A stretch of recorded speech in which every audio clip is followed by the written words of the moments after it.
Good morning, everybody, and welcome to the OPT Network. This morning, we're talking about something that every single one of us needs to pay attention to. We're talking about sleep and the lack thereof, but also how sleep and rest have become synonymous, but it's just not true. Our guest this morning on point is Dr. Saundra Dalton-Smith. She is an author, speaker, and a board-certified internal medicine physician.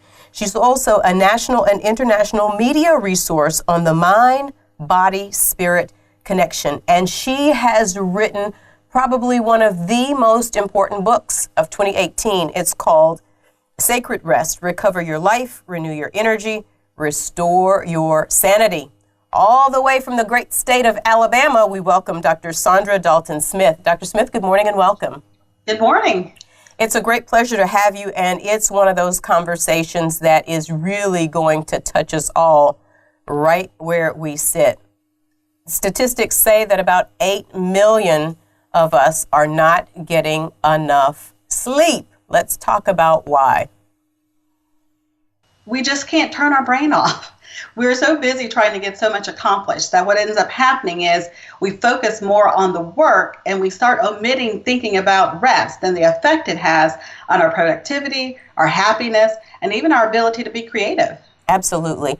And right off the top, you talk about how the book should be used, and it's really important because you say, quite frankly, you were too busy to write the book, and most of us are too busy to read the book, but we've read the book so that people can really get a quick overview of what the importance of sleep and rest, and those two are not symbiotic. Let's talk about why.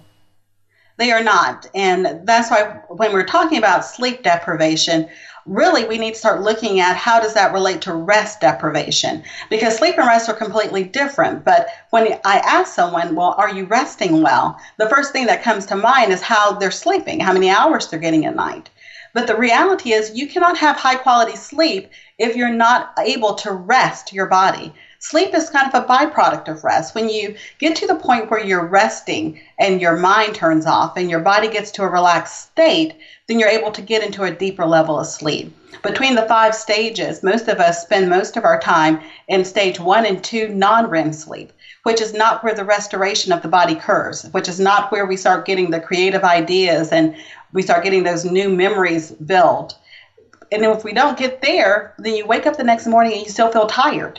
So I'm sure a lot of your audience has had that experience where you went to bed and you may have been in there for the full 8 hours, but you got up feeling just as drained as when you first got inside the bed. And that's a tough notion for a lot of people. A lot of people are saying, Dr. Dalton-Smith, you're talking about me. But before we talk about the difference between sleep and rest, let's talk about those 5 stages and why most of us never get to the stage of deep rest. Well, stage 1 is just the where you're laying in the bed and you're trying to calm your body down. That's the stage where you can wake up immediately. I always look at it as a new mom. A lot of us recall when we had our kids, and you have that stage where you can fall asleep, but if the baby rolls over, you're awake. That's kind of stage 1. You're barely in the sleep cycle. Stage 2 is when you have fallen asleep, but if there's a sound, you wake up very easily. So it doesn't take a lot of extra noise, but your body is ready to respond. Now, between stage 1 and stage 2, you're going deeper. It's kind of a progression down into a deeper level of sleep. Once you get to stage 3 sleep, is when you start having those experiences where if someone woke you, you would be startled. You would be a little bit disoriented about what's going on. It's at that level of sleep that we start getting restoration. And then the deeper you go into that is to stage 4, where someone's got to shake you to wake you up. You've got to have a full-on something happen in your body to bring you out of the sleep. That's when your kids fall asleep and you pick them up and you can carry them around the house and their body is completely limp to you. That is a deep stage 4 sleep. And honestly, most adults have a very difficult time getting there because their body is chronically wound up. The muscles are tight, their neck's tense, their body has not gotten to that level of deep relaxation. And when you get there, that's when you start feeling that calmness that comes on from a good night's sleep, that rejuvenation when you wake up and you're bright-eyed and you're ready to go because your mind has also shut down in that process and it's quieted. And then stage 5 is REM sleep. That's when we get the creative ideas. That's when we have the dreams, and it's not restful, but it's necessary for us to be able to be our best, because creativity is a part of growth. And a lot of times we're not growing and we're not seeing the growth in our lives and our businesses because we never get the full benefit of our creative ability. We never understand that in resting, we are more productive and more creative. I'm going to tell you one thing, Dr. Dalton Smith. When I read the book, it really hit me right where I was, because I know that I am among those 8 million people, and I know a lot of our listeners and viewers are right there with me. It is so hard. And when you wrote about, I think it was Karen in the book that she came in and she was talking to you about all of these issues, and I had a similar conversation with my doctor about not being able to sleep. I said, I need help. I need something to help me to sleep because I absolutely cannot turn my brain off at night. Let's talk about that conversation that you had with one of your patients. I think is really common, and it's gotten to the point in medicine where we really don't have the time to invest in patients that we need to really help them understand how their day-to-day activities affect their overall health. And so this particular patient came in, and she was very typical in that she had a lot of complaints, a lot of things she felt was going wrong. And I wasn't the first doctor she had come to about this, but everything that she had looked at and all the tests that she'd had completed, none of them showed anything. She still felt horrible, though. She still knew she was tired and drained and didn't have the energy that she should, but no one could pinpoint what it was. And at the time she had come into my life, it was when I had burned out myself. I had already gone through my own series of understanding that I can't keep burning the candle at both ends and expect a different outcome other than burnout. So when I got with her and I did the test, you have to make sure that there isn't a medical reason for it. So after that was completed, I really just gave her a challenge. If you're willing to do these few things that I'm asking you to do, just one thing each day, if you're willing to do that, I think we can change your life, and it won't be painful. It won't be added things to your to-do list. They're actually things to help you appreciate your life more and to relax into your life more, so that by the time you get to your bed at nighttime, you're not running through your day. You're not trying to unwind your body. Your body is in a restful state where it can fall asleep.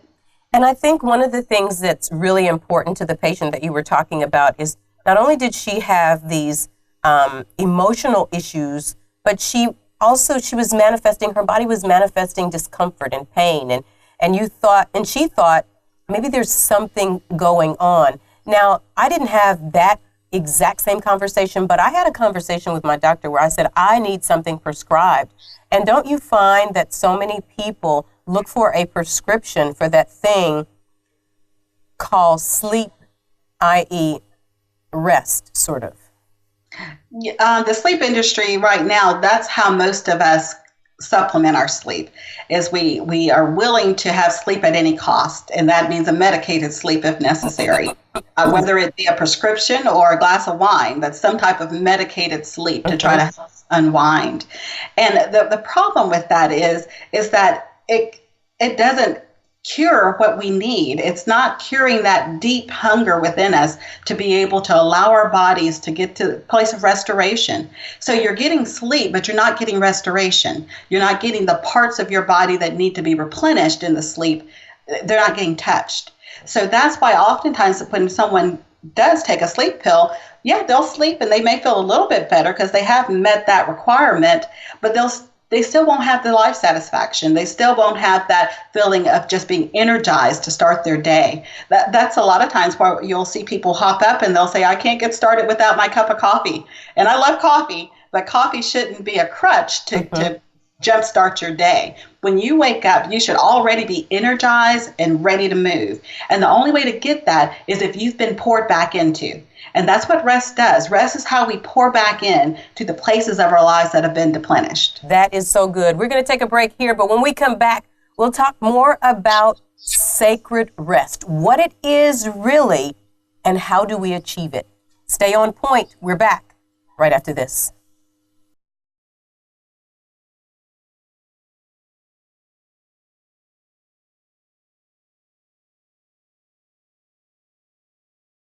Welcome back, everybody, to the OPT Network. This morning, we're talking about and to you if you have to take a swig of NyQuil at night, every night before you go to sleep, or you got to take that Benadryl, or you got to take something to get a good night's rest. Our guest this morning is Dr. Saundra Dalton Smith. Her book is called Sacred Rest. And before we went to break, Dr. Dalton Smith, you were breaking down really the differences in sleep and how sleep and rest are very different. And I was saying to you that I had this very similar conversation with my doctor. She, like you, did not prescribe anything. We talked about some ways that I could spiritually link up to calm my mind and rest my body. Let's talk about why it's so important to tap into rest. Well, when we're looking just at sleep, sleep is purely biological. So being a biological function, we have to start then looking at how do we connect the other parts of it. Our body is made up more than just the biological. It's made up of the mental and the spiritual. So rest brings that into play. Whereas sleep is just the process of laying it all down. Rest is the journey we take to actually get there.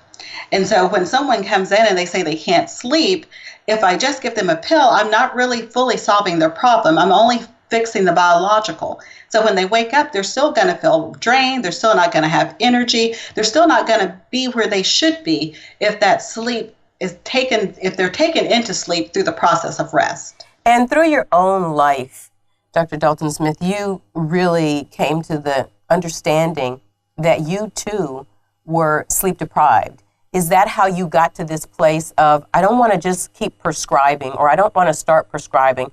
I want to get down to the real root cause? Absolutely, because for myself, I wasn't going to prescribe myself sleep pills, obviously. So I had to figure out an idea on how am I going to get the quality sleep that I need to be able to function. What I find is really busy people who are workaholics or people who really like to be productive. They have a tendency to be able to just continue to move and to keep things flowing, but almost by momentum, almost just by the mere will of getting things done. And what happens is that will keep going and going until it gets to a point where they run out of energy.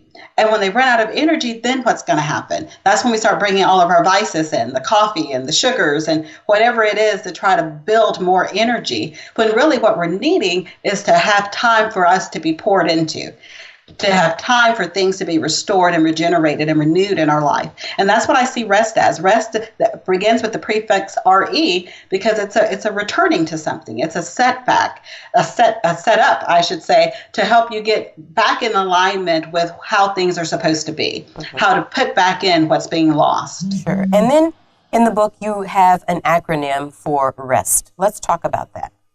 Mm-hmm. And it deals with really hitting and how we can go through the process in the book of looking at each of the types of rest. In the book, I discuss 7 types of rest, and I break them down in such a way that you can, for yourself, see how it applies to your life. So first, it's just recognizing your risk, just determining, is this even something that I need to be concerned with? And then it's about... Let me just stop you right there, because don't you think that most of us, those people who are sleep deprived, the ones who know it and who don't know it, we don't ever really look at it as a risk until something happens, like you write about in the book with your patient, Cynthia. She has a horrible accident because she is so sleep deprived. That's exactly right. And that's the thing. Most of us don't think we're at risk. So oftentimes when people are reading the book, I'll get these emails that'll come in that'll say, I can't believe I even have this problem. This is an area that I thought I was excelling in, but the more I read about it and the more I understand how it affects me, I can see that this is actually affecting my life. Mm-hmm. And so the next is E, and E is for what? E is for evaluating your current position. So once you realize that there's a risk, then where am I at on the spectrum of it? And E, for a lot of people, I actually have them visit my rest quiz to evaluate their current position, because there's a checklist in the book for each section. So you can kind of check off to see you have 2 checks or 6 checks or what. But sometimes that's hard to still to evaluate as far as, is this good or bad? So I created a quiz really that people can take to actually get solid numbers and be able to see, okay, well, I'm a 20 out of 35, so I'm on the higher spectrum of this, to be able to look and see, okay, well, I need to work on this one area. Okay, and then S is for? S is for the science and the research, because as a physician, I like to be able to see what is the literature saying about this, what is being said in the studies that have been done. And so for each type of rest, there's multiple studies that are being done independently, looking at how it affects people's lives, their happiness, how it affects work productivity, just an overall picture of the research and the science related to it. And so before we leave the science and the research, the studies seem to change almost yearly about how many hours are optimal for adults. Let's talk about what is the optimal amount of sleep or rest that we need, and how those two in the hours, sleep and rest, how we can combine them so that we can be our very best. Well, with sleep, the general consensus is still somewhere between 6 and 8 hours. And different people do have a different need for the level of sleep that they require. But on average, most people require 6 to 8 hours. Now, that's adults. Younger people, babies, kids, their sleep requirements are significantly higher than that. But for the average adult, that's a range where if they're sleeping high quality sleep, I should say, for 6 to 8 hours, they will feel more refreshed when they wake up in the morning.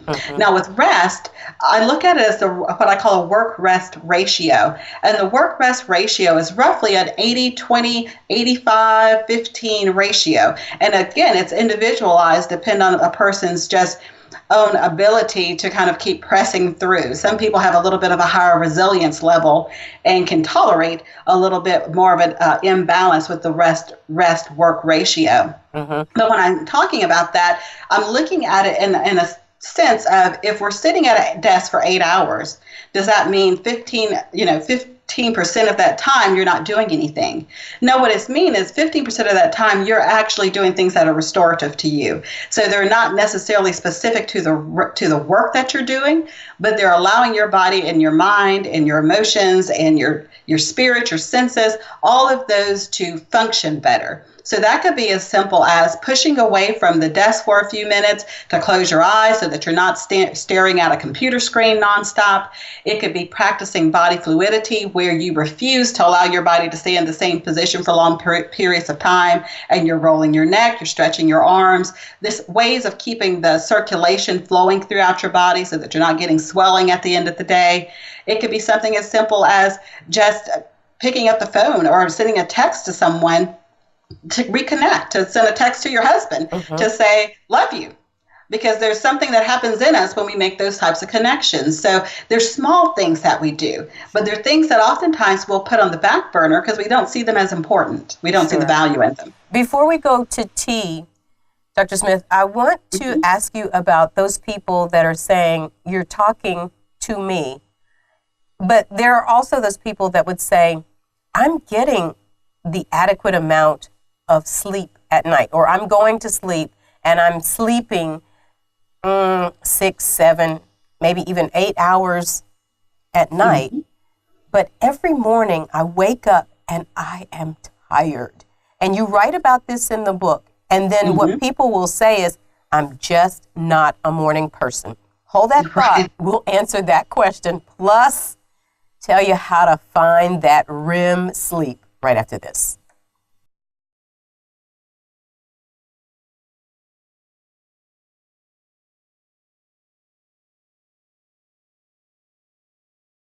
Welcome back, everybody, to the OPT Network. Our guest this morning is Dr. Saundra Dalton Smith, and we're talking about her latest book. It's called Sacred Rest, recover your life, renew your energy, restore your sanity. Before we went to break, Dr. Dalton Smith, we were talking about those people that feel like they're getting enough sleep, the required or just about the required amount, but wake up in the morning still feeling tired. And they say to themselves, I'm just not a morning person. Let's speak to those people. Well, my challenge to you would be is to determine what type of rest are you actually needing, because we lump it all up into this one big category, which is basically the physical, and that's where the sleep part comes in. But in the book, I talk about in detail that there are actually 7 different types of rest. And so depending on where you pour out within your life, that's going to determine the area that you're most likely to be deficient in. For example, if someone's a counselor, then they're physically not using their body significantly, but they're using a lot of their mental, emotional, and social abilities. So they're going to be more drained in those 3 areas of rest. So for them to feel refreshed the next morning, they can't simply just get sleep the night before. They're going to have times when they're restoring that social, emotional, and that spiritual aspect of themselves to be able to feel revived. And not only that, those people that are using their brains, and since you mentioned counselors, let's talk about that, or people who have to listen, even doctors, people who are listening to people's problems all day, 8 hours, 8+ hours a day.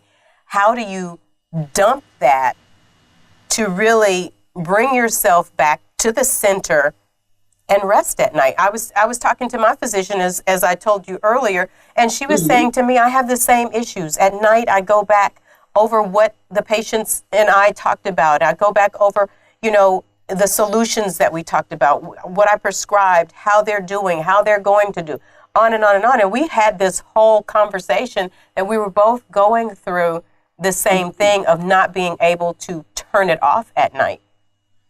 And that's huge. And that's why a lot of people have difficulty getting into the different stages of sleep, because their mind is ruminating over all this information.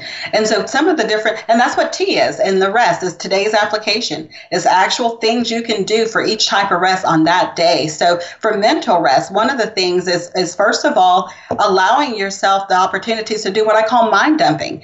And that's journaling. So instead of having to run through the conversation, the woulda, coulda, shouldas, what you thought you wanted to say and it didn't come out the right way, instead of spending your night going through that process, to just write it out so that you don't have to keep holding on to it mentally yourself, and you can put that all on paper. A lot of women have, and men too, will do this thing where they do a mental to-do list for the next day. So you're lying in bed needing to go to sleep today, and you're thinking about all the things you need to do tomorrow. So you're running through that to-do list, and then there's a fear when you're going to sleep that you'll forget something, that you'll miss something. So you, instead of going and allowing yourself to go into a deeper level of sleep, you actually prevent yourself because you're holding tight to something in the present.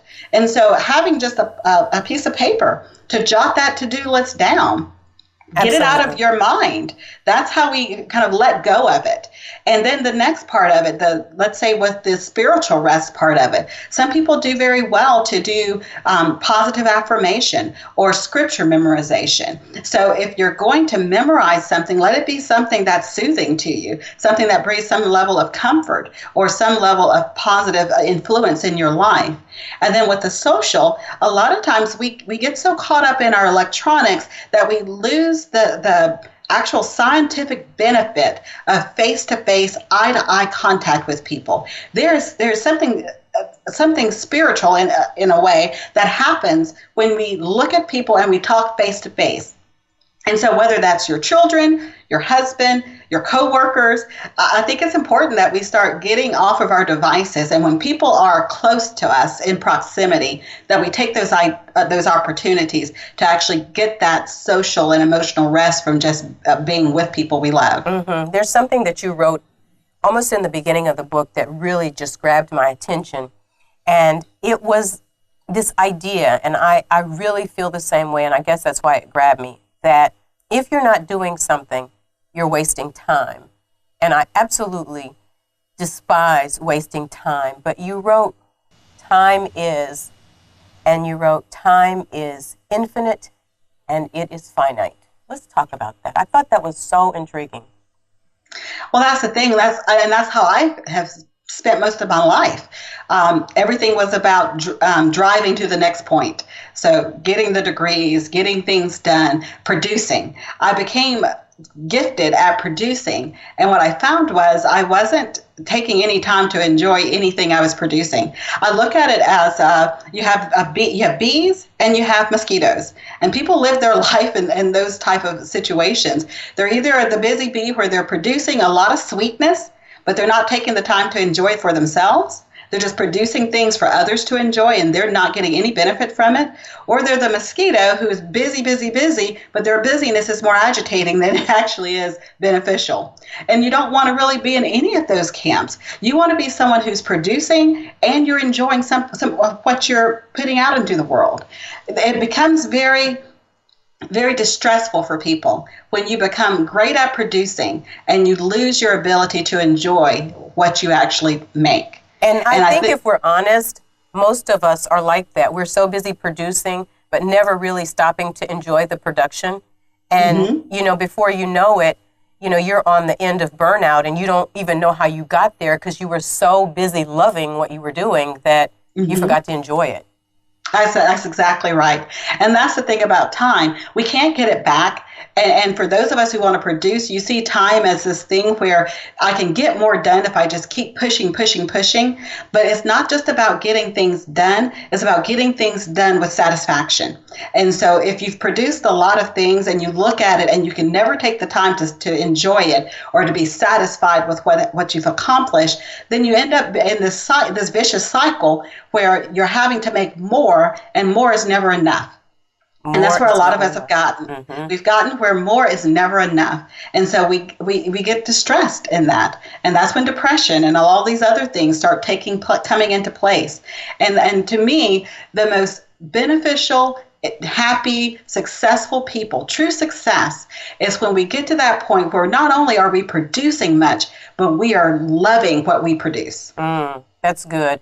And so before we've got to let you go, one of the most important aspects of this book is restoration to sanity, because a lot of what we're doing is insane. It just doesn't seem insane because we're trying to get to the next place, but it can become insanity.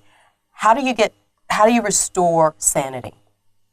You restore your sanity by taking back your life. That's why the first part is to recover your life. A lot of us, our lives are flatlining. We are on the table with the flat line going, and someone needs to come in and pump some sense back into us that we can take it back. We don't have to keep going down this cycle where things keep just getting worse and more stressed and more burned out. We can recover that and we can restore our ability to relax our minds, to find that peaceful place. And that's the sacred part of rest. Because it's not just the physical, it's not just the mental, it's something that's holy. It's something that reconnects us to God, to others, and to who we are, ourselves. And so that's what I really want people to understand, is that rest is not just this simple thing where you turn off your mind and go to sleep. Rest is what makes you who you are. And until you start learning how to appreciate the qualities of rest, you will never feel complete, whole, and happy. Good stuff. The book is called Sacred Rest: Recover Your Life, Renew Your Energy, Restore Your Sanity. Before you've got to go, Dr. Dalton Smith, tell us how we can get the book, and most importantly, you got so many great resources on your website. How do we connect? They can connect with me at ichoosemybestlife.com. That's my main website. But I highly recommend everyone take the REST quiz. And it's very simple. It's restquiz.com. And that'll actually allow you to see which of the 7 types of rest you are most deficient in and be able to then dive into this for yourself. Absolutely. It's a great read. The chapters are short. It's easy. And it's really something that we all have to start right now. Dr. Dalton Smith, thank you so much for taking the time. Thank you for connecting with us. And most importantly, thank you for writing such an important guide to helping us all get to where we want to go. And it starts with not just sleeping, but resting. Thank you so much. Oh, thank you. Indeed. Stay on point. We're back, everybody, right after this.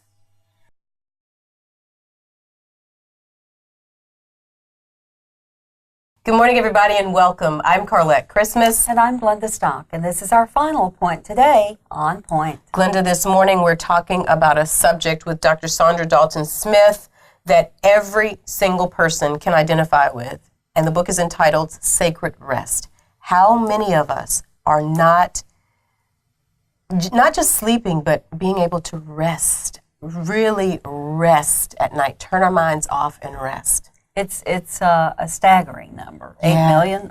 Yes. And I'm one of them. I'm right there with you. Although I will tell you, as I have retired and reduced some of the responsibility in my life, it's gotten more manageable. And I have moments now, and I have days now where I know I have really rested. And yet they're not my majority, but they're happening. Right. And I think that's just it. At the end of all of this, we are living such fast, rapid, busy lives that our physical brain cannot slow down enough because we are just using it 24/7. Right. And I just identified with so many things in the book. I'm one of those people that needs a sleep aid at night. I'm one of those people that has a problem mind dumping, and she gives some really good information and suggestions about how to do it. But here's what I figured out after reading the book. It's a practice. It is. It's not going to happen overnight. And But that's a good one. That journaling is a good one. I will tell you, I started that back in my corporate days. And it came really out of fear of forgetting something important is how it happened. And if you come to my house, if you went to my house right now, on my bedside, you would see a little notepad and a pencil. And next to my purse, every day, and before I go to bed, the things that I know I don't want to forget tomorrow, they're logged in. But sometimes when I'm trying to get to sleep, I think about other things. Other things. And so I jot that down, and it allows me to let that thought go. And if I don't, I may as well get up and go and put it on the other list. But here's the thing, though. If you're constantly running your mind, and then you have your notepad, then at what point do you get, because I have this problem with these books. At what point do you get at night where you can just tune it all out? I think when you allow your mind to let go of 2 or 3 things, and I think this happens, like you say, when you're trying to read 3 books and keep the stories straight. There are certain elements that are gnawing at you, so to speak. And I think once you capture those and identify those and write those down, then your mind and body and soul says, okay. It's okay. It's okay. There is an end to it. You know, there is an end to it. And I think we have to have Dr. Dalton back, because there's Dalton Smith back, because there are a lot of other questions that we have, and we know that our listeners and viewers have. And one of the things that she talked about was those people who try to just over-rest. Like you, on Saturday morning, you sleep and sleep and sleep, and then you feel just as tired as before you started. Right, because you have departed from your norm so dramatically. Right. And that's why, growing up and as kids, we used to always, we can sleep in, on Saturday mornings. And we did as kids, and we could as kids. That is not going to happen as we age. That sleeping in concept just doesn't happen. We have a little alarm that wakes up. Absolutely. Now, traveling, I have discovered traveling and the time zone changes. Sometimes I'm amazed because, again, I've allowed my brain to say, okay, I'm not at home. I don't have these obligations. I am in a different time zone. And I'm waking up, which if I were at home would be like 10 o'clock in the morning, which is unheard of, you know, for me. So I think you do allow yourself, we play games, we tell ourselves these things. So when you're traveling, are you able to let go and release and just kind of relax? I am. If I'm, depending on the kind of traveling I'm doing. Now, like in Wyoming for an entire month in January, I got a lot of rest because there was no agenda. And that's rare for me to go anywhere without an agenda. Right. No agenda for a month. Wow. Now, what else starts to happen to me is, the stir crazy. Right. It's like, you become anxious about not I need a doing little anything. more going on in my life. I was missing, the activity in my life. But yeah, if I go to New York, I've got my days are planned. And evenings, there's, we've got tickets and we've got here to go and there. You got to hit all the spots. And I know that's not a great way to enjoy your trip, but it is for me because I feel like, okay, I've got it all, I have it under control. We're not going to miss anything, Right. by doing that. So it's just that, we're all made up so differently. I know. And that's what makes the sleep study probably so incredibly interesting. Absolutely, and important. And I think when you read her book, and it really is important probably for every person that is challenged in the area of sleep and rest. And she tells us that they are two distinctively different things. But she gives you sort of where you can take the study and you can look and see where you fall on the list of sleep. And then she kind of starts giving some suggestions. But one of the things that she talked about in the book that I thought was so important is she shared people's stories of the busyness that we all talk about and how one young woman got into a really bad car accident because she was so sleep deprived.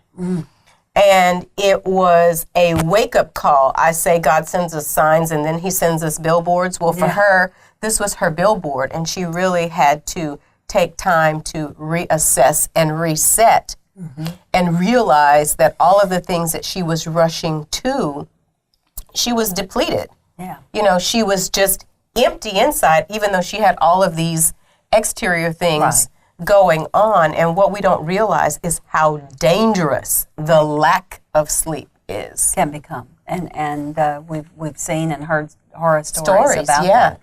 And she's so dead on, I think, in terms of the replenishing ourselves, and whether that be with sleep or rest. I think that's true with a lot of things. When you're in the mode of giving, constantly giving and counseling and coaching and sharing and managing and always giving of whatever your talent or whatever it is, you've got to pour something back in there, be it a seminar, be it a new book, be it a conversation with someone, be it a massage, be it a counseling, for yourself. You've got to restore yourself in that. And that's a lesson I learned a long time ago, too, in the corporate world, because, corporations back then, it was all about the work. It was all about work. I mean, they were very clear. Family was not first. Work was first.